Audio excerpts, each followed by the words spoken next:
All right. Looks like we are getting ourselves set up here.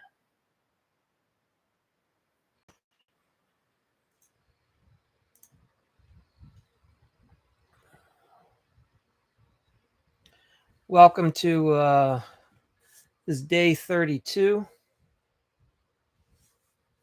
of the AI prompt challenge. Let's see what we got going on today. Angel, welcome. How many more sales you get today?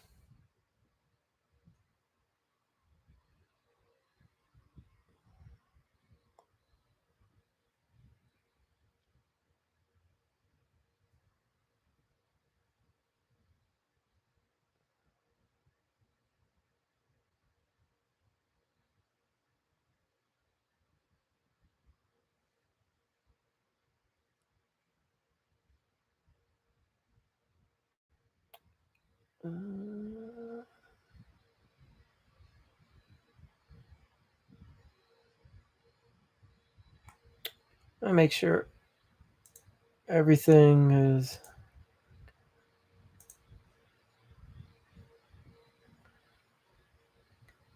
All right. Well, welcome, folks. Be talking about not competing on price. Angel, you'll like that, so you can sell another job for more again. Uh, any of you guys, as you join, just let me know what part of the country you're in and maybe what your niche or specialty is. All right, so let's get started. Let me share my screen for those of you on the YouTube. Welcome. Hank, welcome.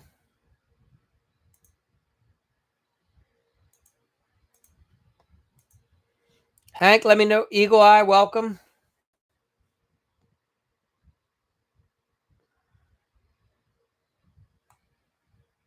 All right. Yep, please just let me know what your specialty is, Samson, if you like. You tell me what niche you perform in, what part of the country you're in. So here's the deal. You got to stop competing on price. You don't have to, but I would tell you to. Um, we use what's called applied relational intelligence. It just means we think and we connect, right? We lead with value, not discounts. All right. You're the only one that's holding yourself up for making money. Please hear that. All right. You'll make money when you are ready to make money. It's as simple as that. You charge the price that you want and you say it with confidence and you stick to it. And then you'll start making the money that you say. You want a discount? Discount. So if your default strategy is to win on price, you're not just leaving money on the table, you're training the clients to see you automatically as less valuable. So I know a guy, and this was his go-to strategy for years. What he would tell the homeowner is, go ahead and get your estimates, and then you show me your estimate. I'll beat it by 10%. And that was his go-to every time. And he preferred to be dealt with in cash. He kind of worked by himself. He kind of worked sometimes, he kind of didn't. It's not a real business strategy. Sure, he got jobs, but he was hoping that the last person that bid it right. Sometimes he'd make money, sometimes he wouldn't. That's a hope strategy. I wouldn't run my business that way if I were you guys.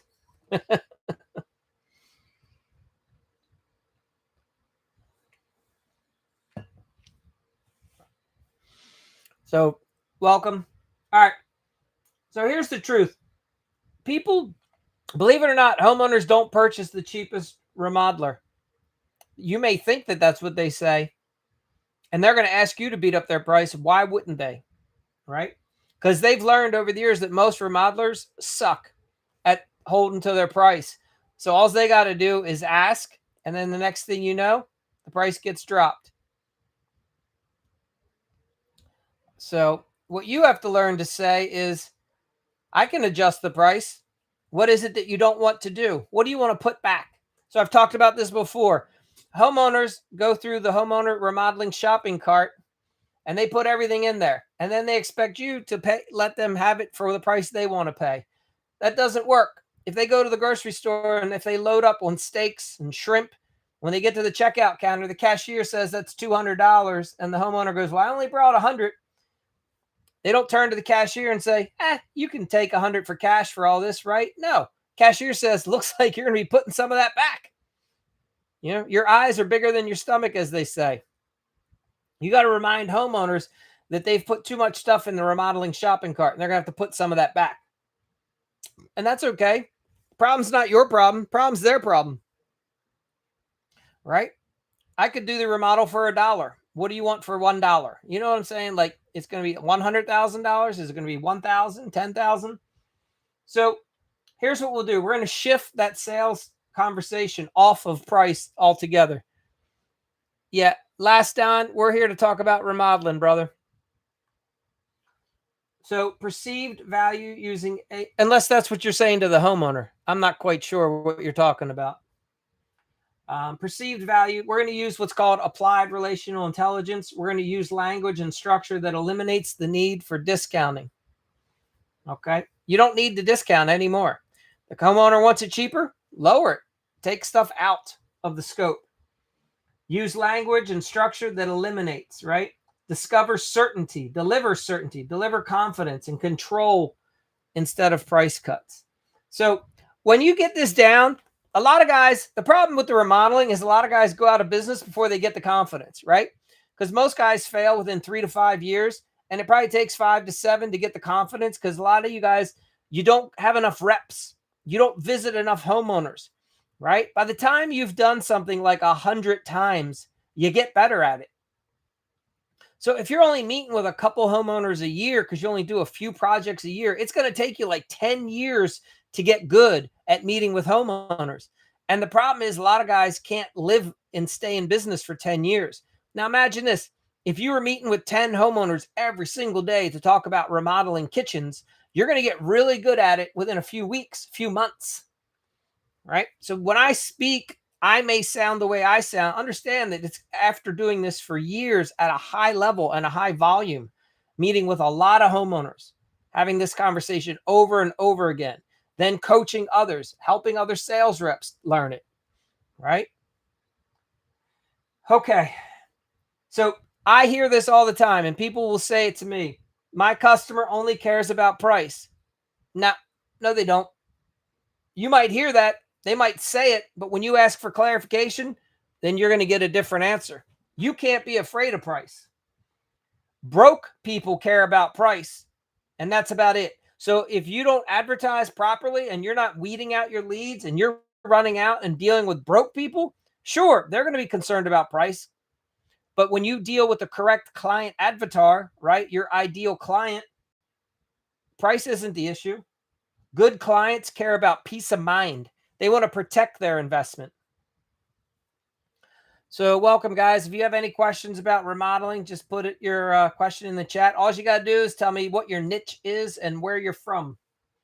So, all right. So why does competing on price destroy your business? You guys should run the math one time. If you've ever watched what happens when you discount your price and how long it takes to earn that profit back that you gave away, you'll shoot yourself. You'll never do it again. I have a question. Life insurance or real estate good for career? I'd go into real estate, brother. I would not go into life insurance. That's just my personal opinion.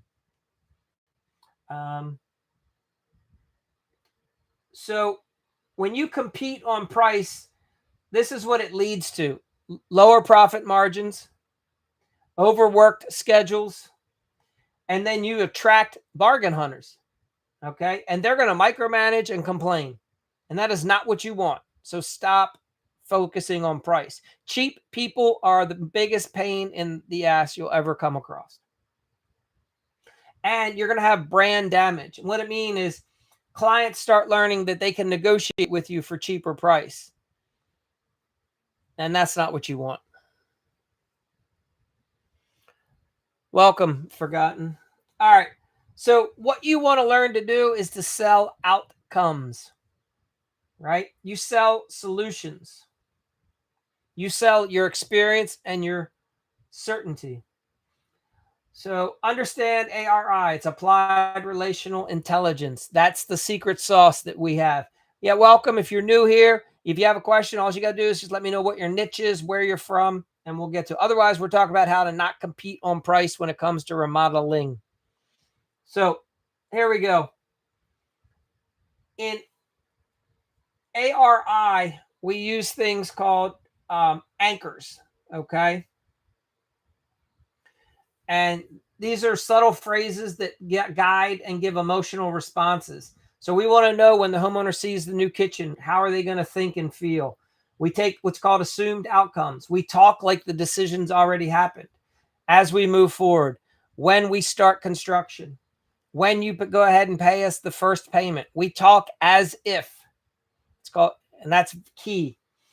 We do something called buyer target lock. So we connect the remodel on a deeper level, right? We connect with that emotional payoff. You guys are going to love it when you have the peace of mind knowing that you found the perfect remodeler and you don't have to have any more stress or anxiety. We're going to get you through the whole process. All right. We're going to help them visualize life after remodel. Imagine how nice this kitchen's going to be when you have the whole family over for Thanksgiving this year. And you and grandma and the granddaughters and the great grandkids are all sitting around and you're baking that family recipe and you're showing everyone how to do it in that brand new oven, that wall oven that you got. That's right. This nice island here is going to be perfect. That little KitchenAid mixer that pops out of the cabinet there on its stand, that's going to be great. So you help them envision the future of all the things. This isn't sales, this is leadership. So how do you structure the value of sales? You discover by finding the buyer's driver, okay? Hey, Alaska and Lola, welcome back.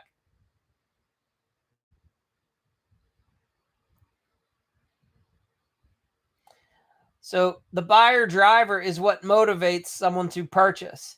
We all have it. You have it. I have it. Your homeowner has it. You got to figure out what it is. Okay. Why is a lot of times it's status. Either someone's trying to impress someone or elevate. They want to feel better about their house, right? They want to reward themselves for all their hard work. They've had a vision of what their house should have been like since day one. They were never able to get it there. And now today they are. That is why they remodel. Sure, they might have a kitchen that's in disrepair, but at the end of the day, they lived with it for a few years. The reason they're decided to do it now is they're ready for that new identity, that new way of feeling. You have to connect to that. And look, for some of you, I get it. If you're the type of person that lives up in your head all day long and you don't connect to your feelings, this is going to sound odd and strange, but you have to understand that the majority of your homeowners, they don't live up in their head all day long. They live in their heart. And you have to learn to connect to that. All right. This is all part of growing as a person. That's why we all have feelings, we have thoughts, and you got to learn how to connect them. I'm not saying you have to become like this an emotional person, but you need to understand emotions in other people. All right. So we use what's called project forward framing. Mr. and Miss Smith, when you come downstairs into this new kitchen next winter, you can smell it already. That coffee's brewing. That morning sun's coming right in that big window we just put there over the sink. It's bright. It's beautiful. You feel peace, warmth every morning. See, I'm building a visual and it's emotional, yes. And that's long before I drop any prices. You see what I'm seeing? I'm helping them envision their future self in that space. They're already buying it. Now, you got to do another thing. It's called relational anchors. You have to slip these in the conversation every now and then. Mr. and Mrs. Smith, most of my clients tell me that they feel confident the moment that they've hired me. They let me know that they haven't slept that good in months. Mr. and Mrs. Smith, most of my clients tell me it's hard to put a price on sleeping easy, knowing that everything's handled. Right? You gotta drive the conversation. You gotta put that out there because you already know that that's what they're worried about. All right. Homeowners don't want to look stupid. They don't want to make bad decisions. They don't want to be embarrassed and they don't want to be left with the house in the worst shape. You ever seen the movie The Money Pit? You know, where the house just gets worse and worse. That's what most homeowners, that's the fear that they have when they enter into this unknown world of remodeling. Especially, you got to understand, if somebody works in like an organized environment, like let's say they're a nurse, they're a school teacher, they work for a corporation. When they see how disorganized the average remodeler is, that scares them. The bar is, the best way I can say this is, the remodeling industry, the bar is probably set the lowest of any profession out there. Like, it's pathetic. It's one of the reasons why I started my own remodeling business. Honestly, when I looked around and saw how poor the competition was, I was like, this is going to be a piece of cake to do well in this industry. Hey, Benjamin, are you in here? Welcome. But yeah, the remodeling industry, the bar is set so low. If I can answer my phone, if I can return a phone call, and if I can just answer questions and come show up not drunk and not high, I'm doing better than like 90% of the other competition out there. All right. So understand that. That's where the bar is set. So back to what we're talking about. We got to present to the homeowner that we understand the investment they're about to make. All right. Because at the end of the day, the homeowner's spending a lot of money. It might not be a lot to us. I might be collecting $70,000 checks every week. But the homeowner, this might be one of the first times they've wrote a $70,000 check, other than when they bought their SUV or they had to buy their house.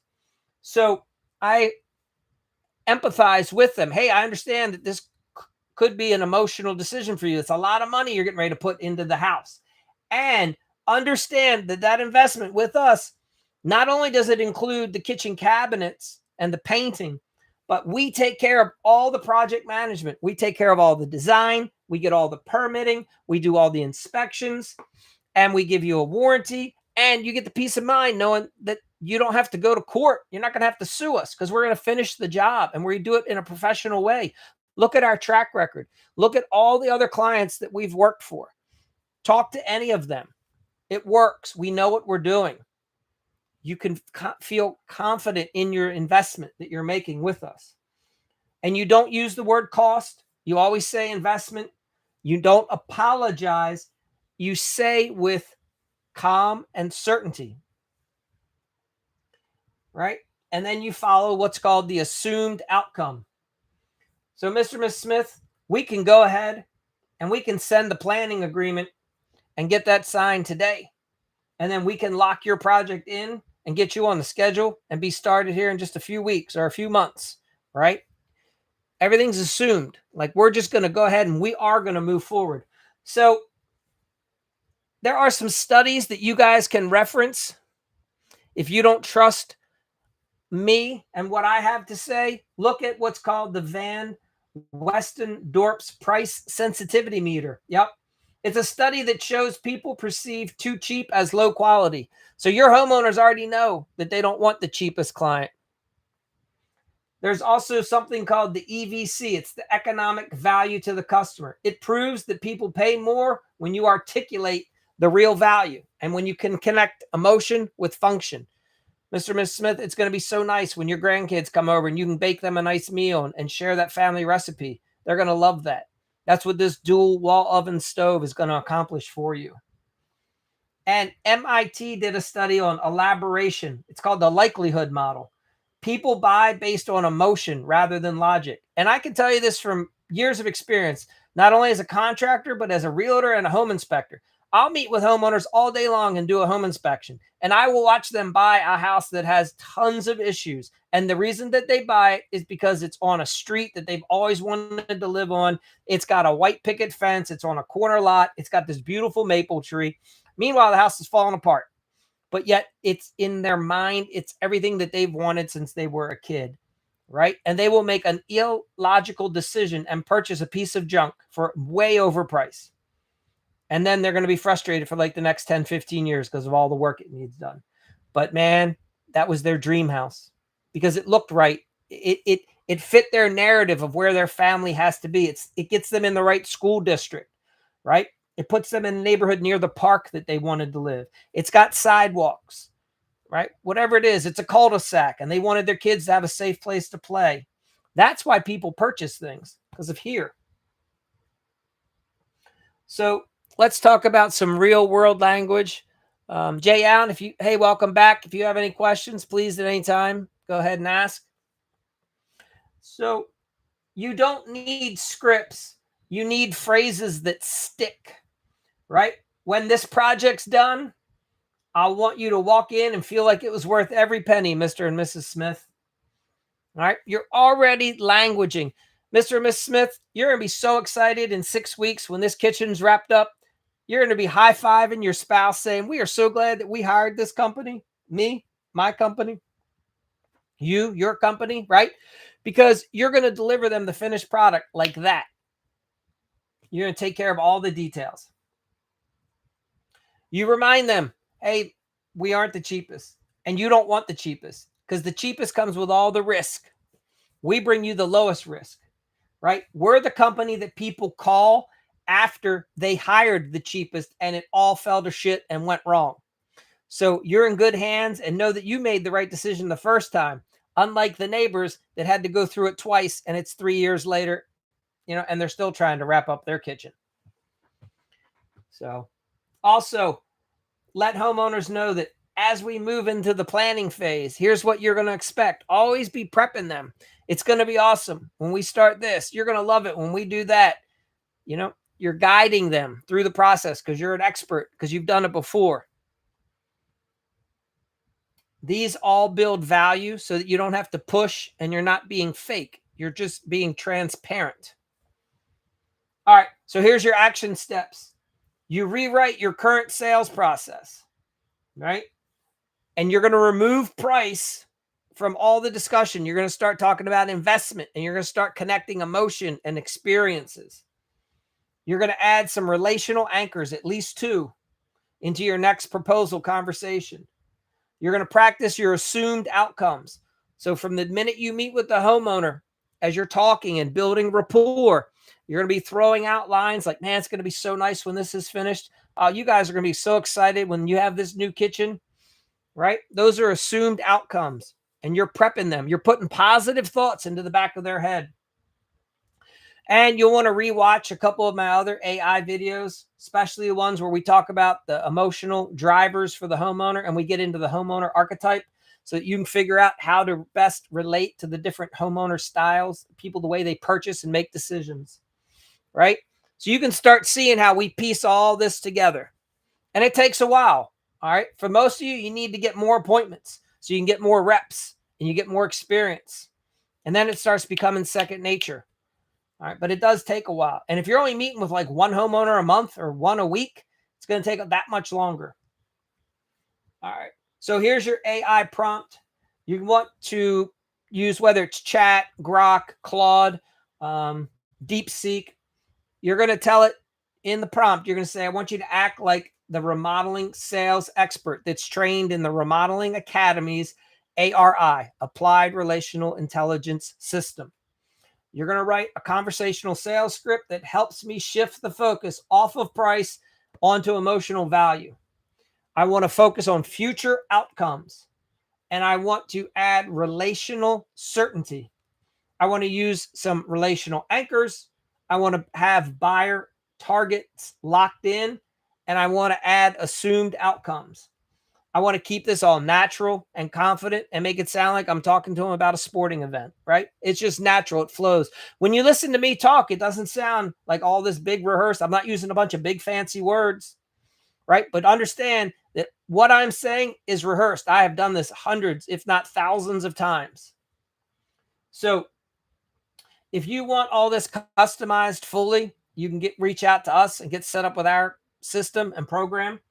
But otherwise, just rewatch this, go over to the YouTube, go to the workshops. You can watch this again, take what I say and pop it into your AI machine so that you can have your own prompt. All right. So look, if you want to stop being the cheapest in your town, this is all you got to do. This isn't rocket science. Like, this is the crazy thing. I meet and talk with a lot of contractors across the country. The only difference between the ones that succeed and the ones that struggle is the ones that succeed, that small percentage, they just make a different decision. They get up and they do it differently than they were. And that's how they get the different result. But the problem is most people will refuse to get out of their own way. They will do the same stupid shit that they did yesterday. And then they'll want to blame the homeowner. They want to blame the economy. They want to blame their parents. They want to blame their spouse. They want to blame their employee when really they should be blaming themselves because they can't get out of their own way.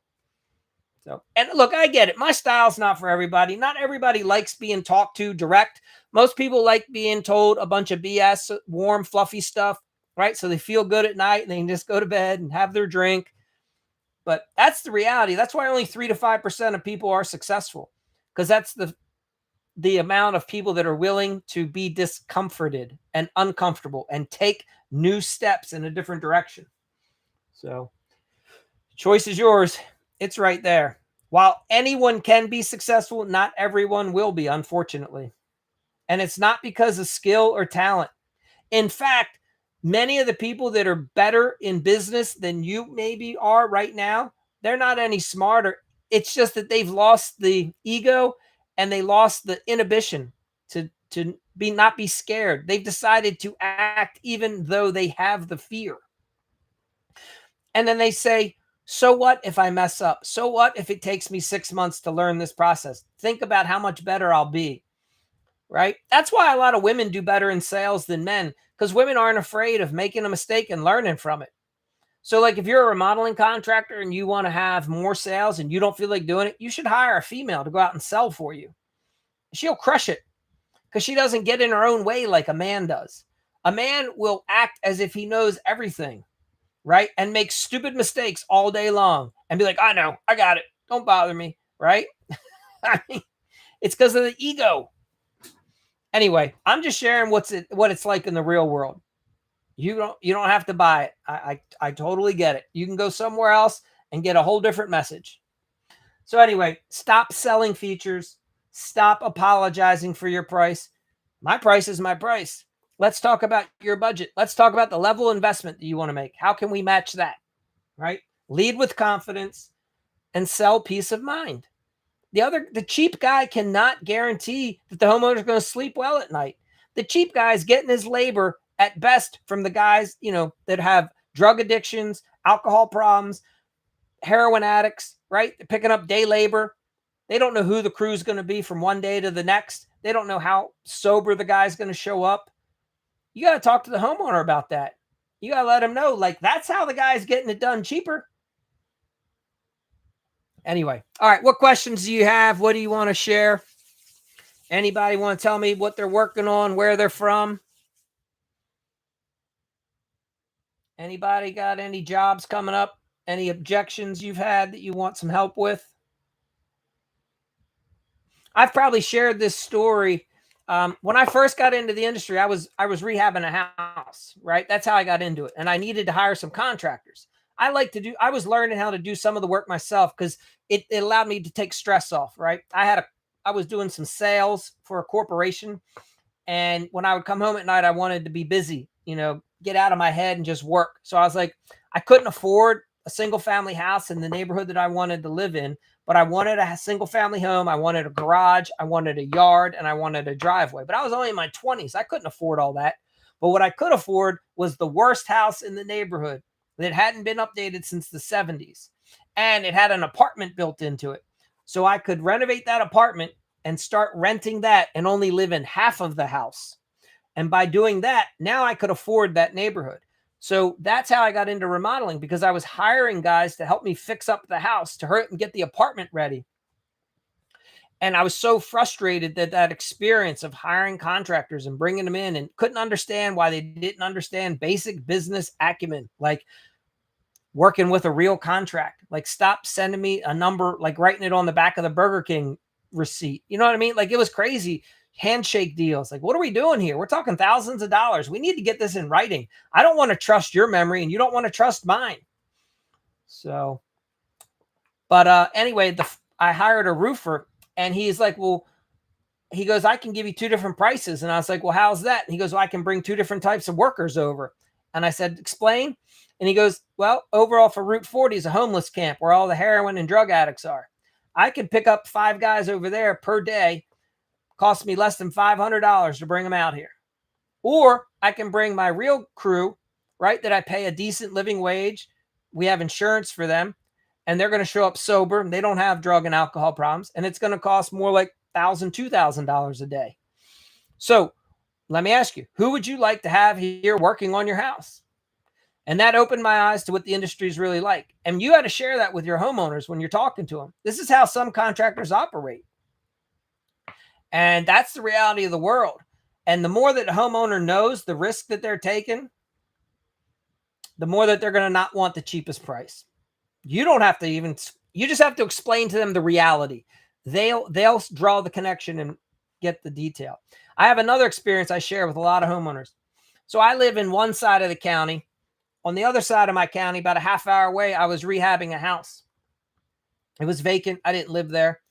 And because it was about a half hour away, I went with a different contractor for some reason. I don't know, whatever. It's just to do HVAC work. I just needed a change out on the unit, new condenser unit outside. And I went with a cheaper guy. I mean, it happens to me too. I fell for it. I was only like my second or third year in. That contractor brought a helper out that day, and he had a heroin problem. And he would shake a lot. He was moving around. Anyway, they did a fine job. They tested the unit, put it in. Less than 1 week later, that heroin addict, he came back and robbed the whole house. He stole that condenser, broke into the back door, stole all the appliances out of the kitchen. And when he did so, he ripped the refrigerator out of the wall. Well, it was connected to a water line for the ice maker. He didn't shut the water off. So over the weekend, it flooded. And because it was really hot and the house was closed up, and because the air condition wasn't working anymore, it created a sauna effect inside the house. So now, all of a sudden, the house got up over like 100 degrees. It buckled the wood floors on the first floor. It delaminated the cabinetry in the kitchen, and it flooded the basement. $30,000 later. That's what it cost me to hire the contractor that was like $500 cheaper. So I share that story with homeowners. And I let them know that this is the reality of the world you live in. You may not like it. So think hard when you're choosing what contractor you're going to bring over to your house to be around your kids. Do you want the contractor that's hiring the guys that don't even have driver's license and they're racing around the neighborhood to get to your job on time while your kid's trying to get to school and cross the street? How's that going to play out when the worker that you brought to your house killed the kid in your neighborhood because he didn't have a driver's license and because he had a drug problem and he was late to work? You'll be the cause of that? Is that what you really want? I think you want to hire a professional, somebody that's going to vet their employees and bring employees over that actually have licenses and are insured and are responsible. So anyway, that's my 2 cents for tonight.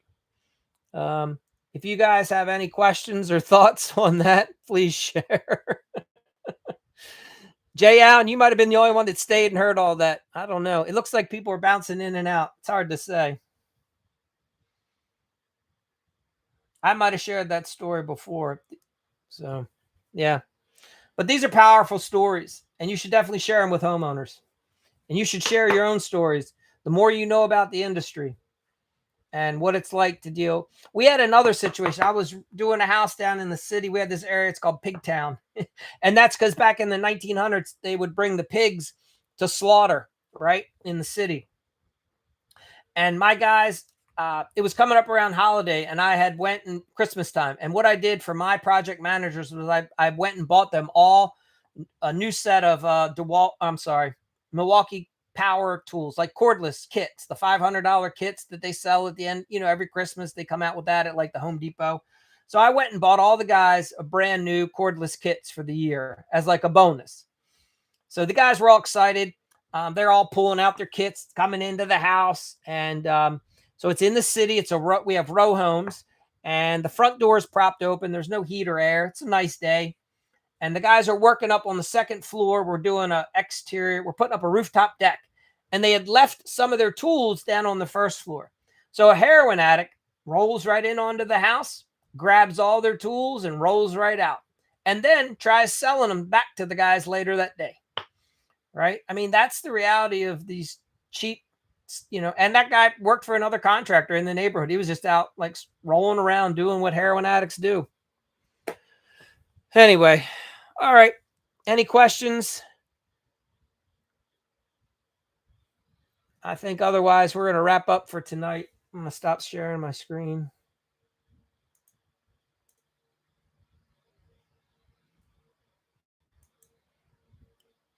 Jayan, what kind of work do you do? I'm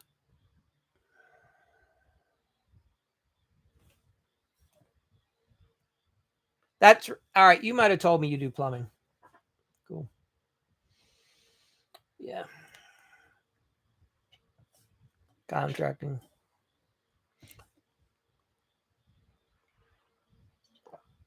All right.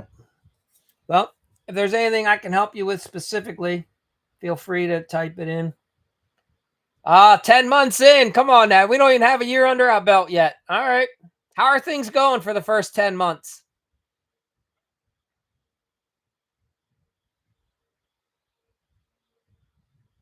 You're in that fun stage where you're still figuring it all out. Awesome.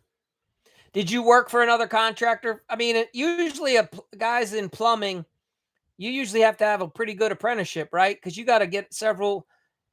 Like in my state, to become a plumber, you have to work with for another master plumber for some time. Whereas to get the contractor's license, I only needed like 2 years of contracting experience to then go and get 20 years plus. Yeah, good for you. Yeah, a lot of plumbers, electricians, HVAC guys, they tend to be a little more successful because they've had to put more time before they get into business. So you just end up seeing enough stuff to know how to run your business better before you start your own. It's one of the downsides to the fact that most contractors can. I mean, like in my state, literally, if you for 2 years, if you just work for someone, you can go apply for your license. As long as you can pass the test, they're going to give it to you. I mean, yeah, you have to have like a credit check, but you can always get someone to co-sign for, as far as the financial side. Next thing you know, you're a licensed contractor. You don't have to know anything other than you just, and the test really just talks about like law for the state, contract law, how much deposit you can collect, how you what you're how you're supposed to put the deposit away, give the homeowner 3 days to cancel any contract, stuff like that. All disputes are going to go through litigation, arbitration first, stuff like that. So that's one of the reasons why you end up so many bad contractors out there. Do you do kitchens and baths? I think you said you told me you do bathrooms. Texas is pretty good from what I hear. You can get a big house down in Texas for not that much money. You guys got a lot of land. We Maryland, we don't have that. We're Maryland's really tough. Yep.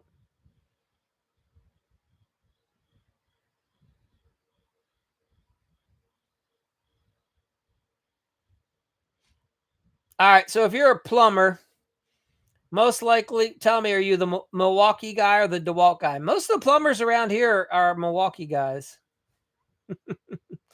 They got the whole hog, the Sawzall. Yeah, fixed a lot of other plumbers' work. Absolutely.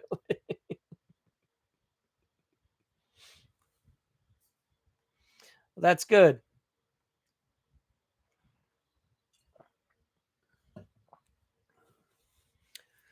Patriot Timberworks, welcome. I don't know if I know you. What part of the country are you from, Patriot? Oh, in and out. Kirk, welcome. All right. Yeah, you're still a rookie. You'll graduate up to the professionals one day. I hear you. So I could tell you some funny stories about DeWalt. DeWalt's headquarters are less than a mile from where I am in the and when I was starting my construction business, uh, one of the designers over at DeWalt reached out to my company. I had a website early on, like early 2000. Not many contractors did back then. And he reached out to me because they wanted to do product testing out in the field. What they would do is they would take their cordless power tools and they would spray paint them different colors and change the housings and the bodies so that we didn't understand what was really going on. And they would put sensors and chips inside the tool and then bring them out to us So my guys and our crew, we could test them for them. And we'd have them for like, I don't know, a couple weeks, maybe a month. And then they'd come back, collect those, hand us another set. They would take them back and they could download all the data and they could see how the tool was performing. They could calculate the runtime, the load. They could understand like the torque and and get a sense for if the tool was overheating or not, or if it was getting jammed or underperforming.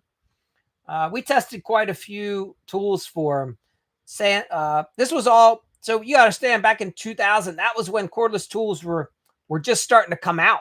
So we were at the forefront of getting to test like the hatchet Sawzall when that first came out, the oscillating tool, the cordless version when that first came out, the impact drivers, the little right when they first came out, we were getting to test those before they came onto the market. It was exciting times. We would test power washers, what else would a DeWalt? But anyways, all DeWalt stuff. And what also DeWalt, and it was Porter cable. Yeah. So and here's what's funny. So at that time, one of the number two guys that was leading, the reason why DeWalt originally was really good, there was a gentleman there who was awesome at product development. And he's the one that forced DeWalt to get into the commercial side. So him and the owner of DeWalt started butting heads. And he wanted the guy that's really good at all the power tools and all the cordless stuff. He wanted to become like president. He thought he should be the big man in charge. And the owner at the time, or CEO of DeWalt, didn't like him and said, "Nah, you're done." So the guy from DeWalt left, and he went and he joined and became owner of Milwaukee. And that is why Milwaukee, it was his mission to crush DeWalt. He was so frustrated that DeWalt wouldn't let him do the things that he wanted to do while he was working for DeWalt. And he went to Milwaukee and just crushed them. I mean, you've never seen something insane like that happen. The guy is an animal. The guy at Milwaukee, he's an absolute animal. But it shows you, right, that if you have someone smart and talented and you don't let him like kind of run, if you want him on your team and you don't give him the room, he's just going to go create his own team and crush you. So anyway, but DeWalt's not bad. They do the best they can.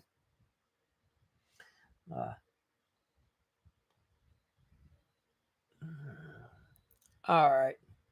Well, Jay Allen, I think that's going to be everything for tonight.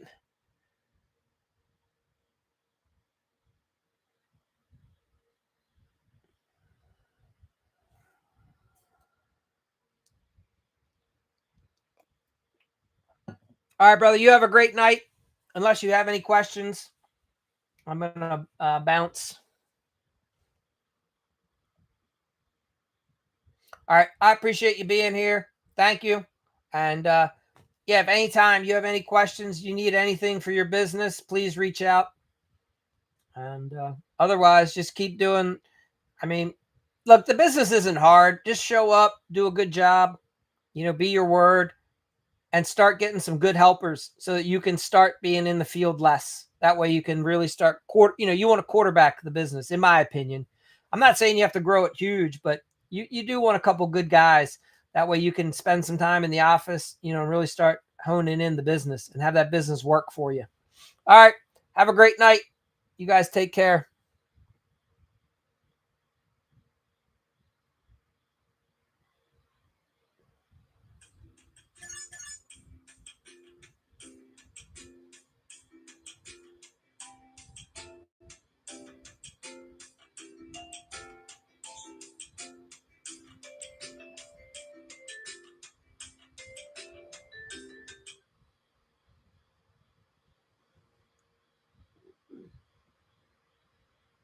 What they were doing. You can. All right. Well, welcome. So look, if you're on the YouTube, if you're not on our TikTok, get on over there and follow our account. We are going to be at 2,000 followers any day now. And it's only been like 2.5 months. So I appreciate anything you can do. Get onto our TikTok and Yeah, follow us on TikTok. Help us get to 2,000. Then we're that much closer. The goal is to get to 10,000 on TikTok. So I'm going to see how fast we can do it. We've been doing pretty good, getting up to 2,000 from a dead zero. I mean, I never even had a TikTok account until about maybe two and a half months ago. So, all right. That's going to be everything for tonight. You guys are great and have a good one.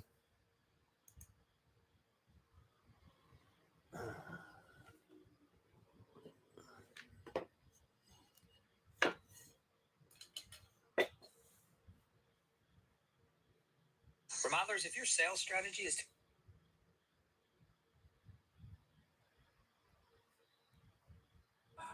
6 hours cleaning your house. How does that make you feel, man? I hope it makes you feel like a piece. So we just sat out here for a piece of shit. We just sit out here for 6 hours cleaning the city's house. We just pressure washed her entire driveway, pressure washed the entire house, and she wants to be a bitch about it. 23, gonna get kicked out of our house because we don't got our rent, and we came to do this job for you. So guess what? When we get kicked out, it's on you, man. It's on you. I want you to go in there and lay down and think about that. When we get kicked out of our house, it's on you, ma'am, because you don't want to pay us. So thank you for making us homeless. Thank you. Yeah, thank you. Hope you can lay in your bed happy at night, knowing you just got 7 people homeless. I'm telling the complete truth, bitch. Stop fucking playing.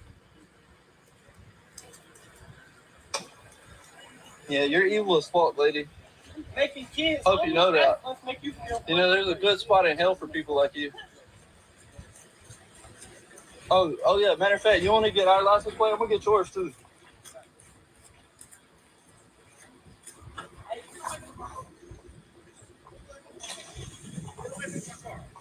Get away from my car.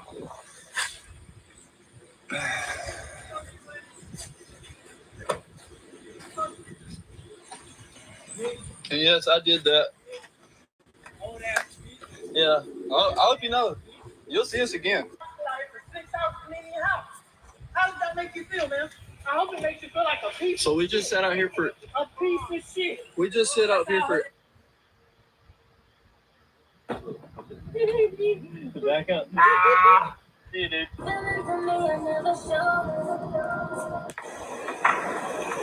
I'm trying to see. Out here for 6 hours. What you been on? I just been working, bro. Look at this. Somebody come look at this. Look at this. Somebody come and look at this. Look at this. 6 hours cleaning the city's house. We just pressure washed her entire driveway, pressure washed the entire house, and she wants to be a bitch about it.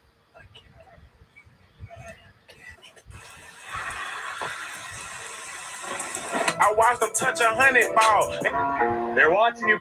Somebody just came with you.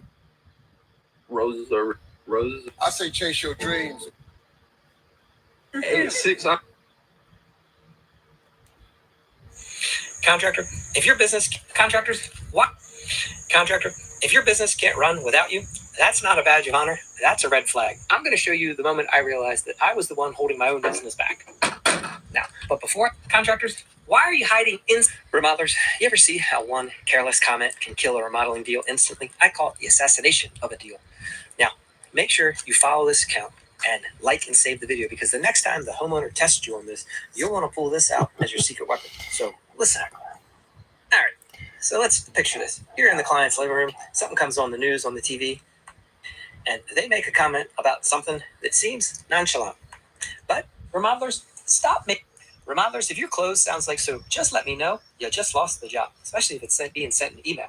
Today is day 31 of 100 inside that Remodelers Rulebook AI Challenge. Remodelers, cheap prices and discount. Because you know. Contractors, if your sales, remodelers, some days selling a job feels effortless.